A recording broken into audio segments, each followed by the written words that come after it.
you tell me about Amaris Williams? Obviously, I know he just transferred from Auburn to Georgia. What did you see from him? He's a strong athlete. He's an upcoming star. He's had every capability to be great. Talking about those matchups with Georgia, obviously a lot of NFL talent on both sides. What do those matchups mean to you, and how did you feel when you played in those games? I take every game like it's the same. Just with a killer mindset. I'm ready to kill anybody I go against. So that was my mindset going to Georgia and damn near all season. What's the biggest difference between preparing for this process versus preparing for the season? It's more being technique sound, more communication based. It's just like knowing and being yourself at all times, and they'll see the real you. What teams have you met with formally here at the Combine? About 9 teams: Commanders, Seahawks, Patriots. It's a good amount. Were the Cowboys one of them? Yes, they were. How did that go for you? It was great. Every interview was great. How do you feel like you developed most between 2024 season and this season, to have the year that you had? Just taking a leadership role, knowing my position, knowing the guys that I was around were very young, and knowing like they was gonna have to have a head to turn to. So I knew I was one of the guys they was looking up to. So just stepping up and being that role was the biggest one. You guys had some struggles overall on offense this past year, but the defense was really special against some of the best teams in the country. So how did you guys stick together and play that dominant? We knew what we was going to do damn near every game. So we always had the same ability, same mindset going into every game.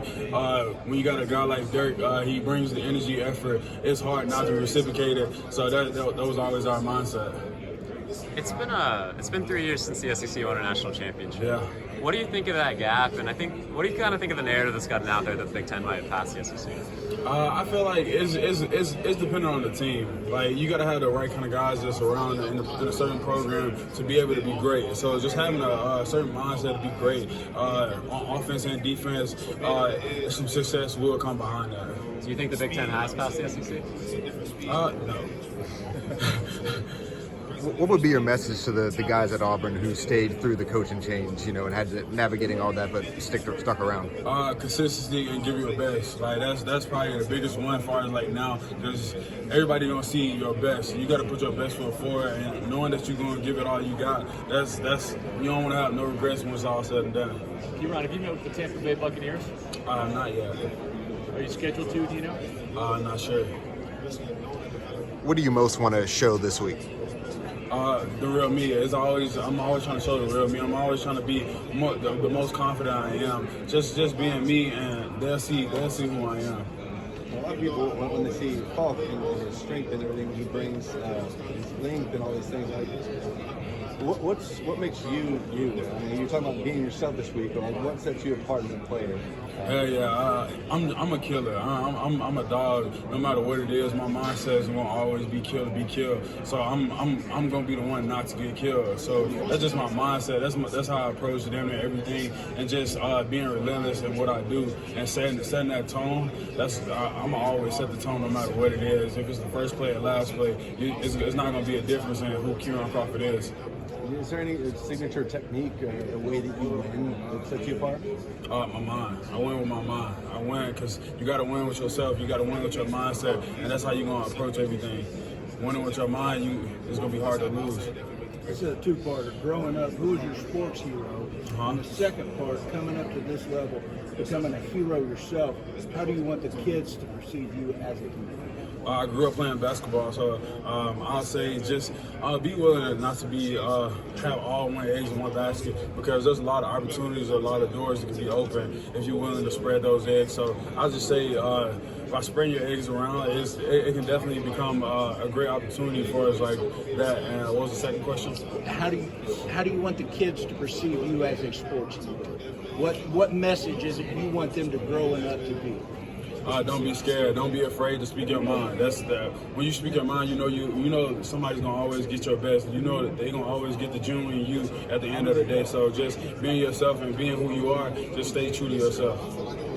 Do you feel like having a basketball background, growing up playing basketball, is there anything from that? Do you feel like it's helped you on the football field? Hell yeah, I feel like that made me a little twitchy. So I feel like that played a part. Were you heavily recruited, in basketball coming out of high school? I wasn't. What can you tell us about Amaris Williams? He's a great player. He's a great person. He's gonna be a dog. He can run through a brick wall, so he can also run through a tackle. So that's Amaris Williams. What's your best story on him? My best story. My first time going to Auburn, I thought he was a senior because he was bigger than some of the seniors that I was at Arkansas State. So I seen him. That was like he a freshman. I was like, what the hell did he get? So that was my message. I was like that. What do you see in JJ and Joe and some of the other young guys, the edge room back at Auburn? They're disciplined, they're willing to work. So when you got a couple guys like that, that's like, it's going to be hard to try to keep them off the field because they're always willing to get better. And then, forgot about him, Jared Smith, him too. What do you see in his game, especially a guy as athletic as him? His length. He's a long guy, so it's hard for old tacos to like not separate themselves from him. So he's easily getting your chest, and he has power behind that. As you kind of grew into the leadership role this year, what were you kind of telling those guys week in and week out as you guys dealt with the adversity of the coaching change and just the season that y'all had? Just come together. That was always our message because we battled a lot of adversity as far as just like dealing with Auburn. So I mean, just coming together, and that was always the message. So once we know we stick together, it's gonna be hard to beat us. What's one part of your game that you feel will make you stand out above the rest of the class? My mindset.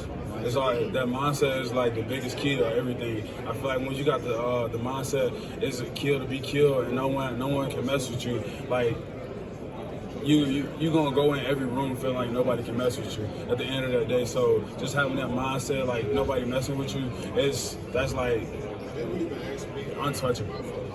What does your routine look like during a game week? Like, how do you get yourself ready? I paired this. Me and Coach Paul, we paired a lot of our preparation week, just stories, like coming together and getting extra film work, doing the walkthroughs, meeting with the coaches one-on-one, and just studying our opponent from Monday through Friday, and Saturday it was go kick their ass.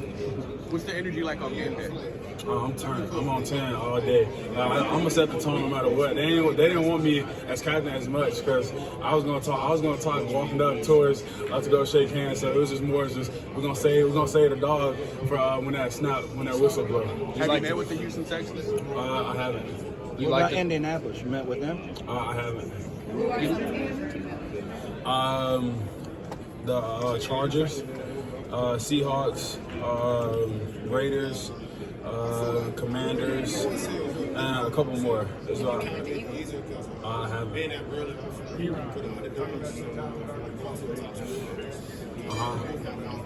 A lot of people ask me that question and they say, "Would you change it?" I wouldn't change going to Arkansas State. That was my best foundation. I can say where I started at. I wouldn't take it back for anything. It was one of my best foundations that I just started my life with. So just understanding the game, understanding what I need to do to get better at that level. As far as the Sun Belt, I knew the sky was the limit once I got to Auburn. Keyron, you had a couple of former Auburn teammates training for the Zoo last month. Yeah. One of them was Robert Woodyer.